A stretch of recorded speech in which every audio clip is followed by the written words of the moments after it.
This narrative brings us to Milwaukee, a prominent city in Wisconsin, situated along the western edge of Lake Michigan. As the largest city in the state, Milwaukee is celebrated for its rich brewing heritage, vibrant cultural festivals, and passionate sports teams. The city boasts a variety of museums, art galleries, theaters, and parks, making it an attractive destination for tourists. However, it was in this very city that a tragic crime occurred in 1990. On the morning of July 16, 1990, the calm of the 3400 block of North 4th Street was abruptly interrupted when sanitation workers made a harrowing discovery: a lifeless body, carelessly left on the street at 7:15 a.m. The authorities were alerted almost immediately, and the once peaceful atmosphere of Milwaukee was soon pierced by the sound of police sirens. Officers from the Milwaukee Police Department arrived at the scene to confront a horrifying sight. The victim's body lay exposed in the street, a silent testament to the brutality that had unfolded. The officers noted the disturbing injuries on her neck and a gunshot wound to the right side of her head, indicating the severity of the crime. Her lower body was unclothed, and her legs were positioned in a way that heightened the unsettling nature of the scene. Despite a thorough search of the vicinity, the officers found no trace of the perpetrator, as if they had simply disappeared. Forensic specialists examined the victim's body with great care, seeking any clues that might lead to a breakthrough in the investigation. Their findings revealed a grim truth. She had not only suffered a gunshot wound to the head, but had also endured multiple injuries that stained her skin with blood. Yet, the horror of the situation continued to unfold. The findings of the medical examiner indicated that she had endured a heinous act of violence, further deepening the tragedy of an already heart-wrenching situation. The sole glimmer of hope lay in the foreign DNA sample extracted from the victim's remains, a delicate thread that could potentially unravel the enigma surrounding her death. The police officers treated this evidence with the utmost reverence, acutely aware that it represented their best chance to apprehend the perpetrator. They safeguarded the DNA, anticipating the day when advancements in technology would allow them to fully exploit its potential. After a prolonged period of uncertainty, the identity of the deceased discovered in Milwaukee was finally confirmed as Annette Love, thanks to her fingerprints. Without hesitation, law enforcement made their way to Mary's residence, located several miles from Milwaukee, on July 29, 1990, to deliver the tragic news of Annette's passing. This confirmation brought a bittersweet sense of closure to the family, who had been left in the dark regarding her fate. Yet, it also ignited a flurry of questions about the circumstances surrounding her death. As they mourned, they were left pondering what had transpired with Annette, who bore the responsibility for her tragic end.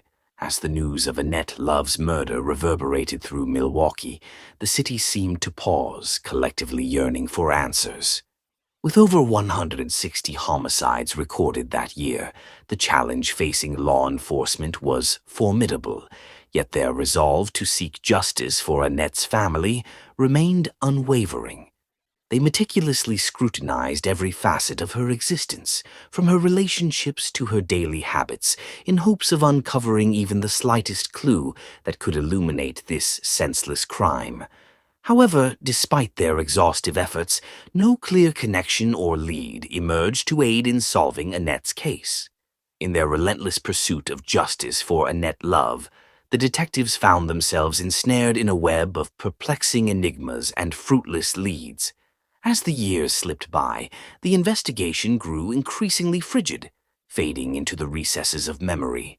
However, in a remarkable turn of events in 2010, the Milwaukee police breathed new life into a case that had languished in obscurity for over 2 decades. With a renewed sense of purpose, they meticulously combed through the aged case files, seeking any fragment of evidence that might illuminate the path to the elusive killer. Then, as if destiny had intervened, they unearthed a diminutive vial, long forgotten and cloaked in dust, which contained the very essence of their quest, the DNA of the perpetrator. Utilizing the cutting-edge forensic genetic genealogy services of Othram, the detectives found themselves on the brink of a breakthrough. In the summer of 2010, they dispatched the DNA sample to Othram, eagerly anticipating the lab's findings. As the tension mounted, the moment of revelation arrived, unveiling a name that had long eluded them. After years of painstaking investigation, they had a suspect: Larnell Washington, a 52-year-old man with a chilling and violent history. As they delved into his past, a disturbing pattern of assaults and murders against women emerged, solidifying their belief that he was the architect of Annette's tragic fate. Determined to leave no avenue unexplored in their quest for justice, the detectives resolved to revisit Annette's family, this time equipped with the name Washington. They sought out her daughter, who had been just a child of 9 during the original investigation, eager to uncover any insights she might provide. She positioned herself opposite them, and a torrent of haunting memories surged forth as she detailed her encounter with Washington. He had frequented their residence, and his lewd comments and menacing demeanor had etched a lasting mark on her, even in her tender years. She further revealed that she had confided in Annette and her uncle, a neighbor of theirs. Following this, her uncle and Annette had confronted Washington and his crew, armed and resolute. Allegedly, her uncle struck Washington, prompting the gang members to vow vengeance. She recounted that 2 weeks later, on the very day Annette vanished, she observed the gang lingering outside their home. She informed the investigators that her mother had refrained from visiting a friend at a nearby tavern until the gang had departed. Once they left, her mother ventured out, marking the last moment she would ever see her alive. The bravery in disclosing this information was admirable, ultimately aiding the detectives in constructing a more coherent narrative of that tragic day. Her testimony also illuminated possible motives behind the crime, paving the way for further inquiries. As the investigation into Annette Love's murder progressed in September 2010, Milwaukee police detectives stumbled upon a promising lead that would become pivotal. One of Annette's cousins, previously interrogated, stepped forward with additional insights. The cousin corroborated the niece's account and introduced a startling revelation. A woman who had been romantically involved with Washington at the time of the murder confessed his culpability in Annette's death. The detectives swiftly located the woman and conducted an interview in 2010. With reluctance, she admitted that on the night of Annette's murder, Washington and several gang associates had been at their residence. Later that evening, they returned, their shirts stained with blood, chanting, "She got shot." It appeared they had finally identified their perpetrator. Following the tragic events, law enforcement embarked on a determined quest to locate Larnell Washington. In September 2021, the Milwaukee police initiated a resolute operation aimed at delivering justice for Annette Love, even if it necessitated crossing state lines. Their investigation led them to Washington, who had established a barbershop in Lacey, Washington, in April 2021. With meticulous planning, the detectives approached him at his establishment to collect DNA samples, fully aware that this evidence was crucial to unraveling the case. The samples were promptly dispatched to the laboratory for analysis, and their relentless pursuit of the truth bore fruit on December 12, 2022, when advanced technology confirmed a match between Washington's DNA and that found on Annette. Subsequently, they began interviewing individuals connected to Washington, during which they uncovered Ronald Breelove. Allegedly, Breelove confessed to the murder of Annette Love using his .22 semi-automatic pistol, the very weapon linked to her tragic demise. Disturbingly, Breelove was also implicated in an assault against Annette, compounding the horror of the crime. His criminal history was alarming, boasting 36 confirmed felony offenses, including violent assaults and robberies, underscoring his dangerous nature and the life sentence he was serving. The shocking revelation of his involvement in another homicide alongside Washington stunned investigators. It became evident that this gang operated with a blatant disregard for the law, resorting to violence to resolve conflicts. Ultimately, justice has pursued Larnell Washington, who now faces grave charges in connection with the calculated murder of Annette Love. The alleged perpetrator has been apprehended and is currently detained in a Washington state jail, awaiting extradition to Wisconsin. Larnell Washington stands accused of first-degree reckless homicide, a grave allegation that could result in a maximum prison sentence of 25 years upon conviction. The family of the victim has endured a torturous 33-year wait for this pivotal moment, yearning for justice to be realized for their cherished one. While Washington confronts these serious charges, his alleged accomplice, Ronald Breelove, will not be prosecuted for this particular crime. Nevertheless, Breelove's notorious history, which earned him the chilling title of Cemetery Killer, has not gone unpunished. He is serving a sentence of several hundred years for his atrocious acts. The calm atmosphere in the quiet hotel corridors of Westminster was about to be shattered by a violent crime. Triana Nichols, a 22-year-old victim of a violent stabbing, was discovered dead in her hotel room on February 5, 2018. A terrifying multi-year inquiry centering on an elusive person seen on surveillance film would take place while the Westminster Police Department struggled to contain the horrific murder scene. Triana Nichols arrived at the Westminster Quality Inn and Suites in California on February 5, 2018, with the intention of spending a short time there.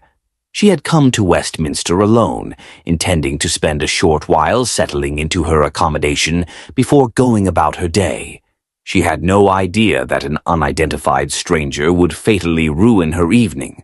Surveillance cameras showed a man of considerable build entering the hotel at around 3 o'clock in the afternoon. He carried a silver vaping equipment and was dressed in dark clothes and a gray hooded sweater. This same man, observed moving purposefully, ascended the stairs to Triana's chamber on the second floor. In the video, he was seen climbing the stairs and pausing momentarily to vape. Soon after, he departed from the building, making his presence in the hotel invisible to the surveillance cameras. Around 10:56 p.m. the same evening, a hotel employee called Westminster Police to report that Triana's family had been unable to get in touch with her and was worried about her safety. When the responding cops entered her room, they found Triana's life had been taken quite forcefully, as if in a vicious and personal attack. She had been stabbed several times. The absence of any indication of forceful entrance raises the possibility that the attacker knew Triana or took advantage of a gap in security to break into her room. Given the savagery of the crime and the suspect's abrupt presence and withdrawal, investigators had little leads right away. But the actual police surveillance footage and the DNA evidence gathered from the spot proved crucial in assembling the events that preceded Triana's terrible death. Police continued to investigate, concentrating on identifying the individuals seen in the video in the hopes that this enigmatic person may solve the mystery. Investigations concerning Triana's horrific demise soon ran into serious obstacles. Even with the high quality of the video, it was hard to identify this person. There was a quick glimpse of him in the video near Triana's room on the second level, but no other information regarding his name or motivation was shown. The initial leads from the video produced a few tips, but not enough to solve the case. The Westminster Police Department stepped up their efforts since Triana's family and the community were waiting impatiently for answers. They continuously watched the CCTV film, closely examining every aspect of the suspect's actions, clothing, and vaping equipment. The combined DNA index system was used to analyze DNA samples taken from the crime scene. However, the results showed no matches, resulting in a substantial gap in the inquiry for the detectives. This was an especially frustrating loss since, despite its importance, the evidence at hand was insufficient to identify the culprit. The Westminster Police Department contacted the genetic genealogy company Parabon Nanolabs after realizing they needed cutting-edge forensic capabilities. C.C. Moore, Parabon's chief genetic genealogist, oversaw his team's analysis of the DNA sample. Their method required using a large genetic marker database that incorporated public documents and social media data to create a thorough genealogy profile. However, despite the use of cutting-edge technology, the preliminary findings from Parabon yielded only broad conclusions about the suspect's ethnic background and geographic heritage. When a match was eventually made more than a year later, the breakthrough occurred.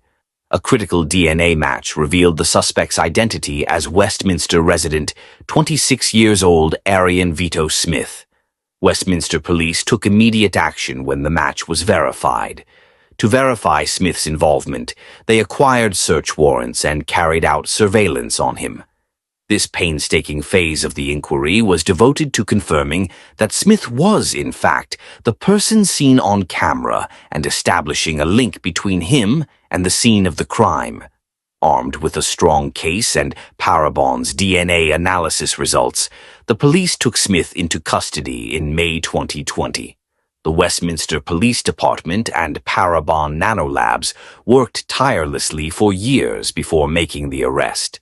Smith was detained on a $1 million bail after being accused of killing Triana. As investigators put together the crime circumstances and Smith's relationship to Triana, the inquiry went on. Smith entered a guilty plea on March 8, 2024, and is currently awaiting a sentencing date. Nestled amidst a wealth of artistic and cultural offerings, the charming town of Granby, Colorado, serves as an idyllic base for adventure seekers. However, beneath the laughter of its residents and visitors, reveling in the splendor of mountain life, lies a dark chapter from 1978, a chilling murder that cast a shadow over this picturesque locale. On November 15th of that year, a group of children frolicking along a logging road near Amherst Road, approximately 15 miles from Springfield, stumbled upon a grim discovery hidden beneath a pile of leaves and a log. As they approached, their innocent curiosity turned to horror when they uncovered a lifeless body. The authorities were swiftly alerted, and upon their arrival, they were met with the grim sight of a decomposing woman, a gunshot wound to her forehead, and a man's belt cruelly fastened around her neck. A thorough search of the vicinity yielded no personal belongings, no wallet, purse, or identification to shed light on her identity. Following an autopsy, the medical examiner revealed that she had been shot in the temple, with her death estimated to have occurred several months prior, likely between June and August. The victim was believed to be a woman aged between 19 and 27, standing at 5 feet 4 inches tall with dirty blonde hair. Investigators theorized that the belt had been employed to drag her body into the woods, yet this grim detail did little to assist in narrowing down potential suspects or identifying her. Granby's police chief, John R. Kirchhoff, lamented to the media that the remains were so severely decomposed that only a skeleton remained. The scant evidence available for tracking her identity rested solely on the clothing she wore: a blouse, blue jeans, and shoes, all sized 14 to 16, suggesting a fuller figure. With her body in such a state of decay, the police were left to piece together the mystery from these meager details, noting that while her attire was typical of a young woman, it bore no tags to guide their investigation. Yet her attire proved invaluable in gathering insights from the community. The standout garment was a short-sleeved pullover blouse, size 14, adorned with a green swan delicately embroidered on the front, complemented by a luxurious green imitation suede collar. Additionally, she wore a gold ring on one finger, presumed to be a wedding band. The authorities proceeded to examine missing persons reports from recent months to see if her description aligned with any of the cases, but to no avail. The medical examiner noted significant decay in her front teeth, prompting the police to compare her dental x-rays with those of the recently reported missing individuals. Yet this effort yielded no results. Discovered off Amherst Road near Route 116, a thoroughfare connecting several prestigious colleges, the police speculated that she might have been a student from one of the 5 institutions linked by this route. They investigated the absence of any female students from Mount Holyoke College in South Hadley, the University of Massachusetts, Hampshire and Amherst Colleges in Amherst, and Smith College in Northampton, but found no such reports. The police also contemplated the possibility that she had been hiking along the Mount Holyoke Range or hitchhiking through the area, yet no evidence emerged to substantiate this theory. A breakthrough occurred when a motel operator contacted them, believing the victim's description matched a woman who had checked in during early 1978. The police swiftly located this woman, discovering her to be alive and well. Thus, the enigma surrounding the identity of the woman who met a tragic end remained unsolved, leading to her being referred to as the Granby Girl. The local community laid her to rest in a nearby cemetery. Over the years, various leads surfaced only to dissipate, leaving the Granby Girl's identity shrouded in mystery. In September 1998, nearly 2 decades after her passing, a gathering of Granby residents convened at the cemetery for a poignant memorial service. They raised $500 to replace the wooden cross marking the grave with a dignified permanent marker inscribed with "Unknown, November 15, 1978, accompanied by the heartfelt epitaph, "In God's Care." The pastor of the Granby United Church remarked, "It is a beautiful and enduring tribute, a testament to this community's compassion for an unnamed woman whose aspirations and struggles remain a mystery to us all."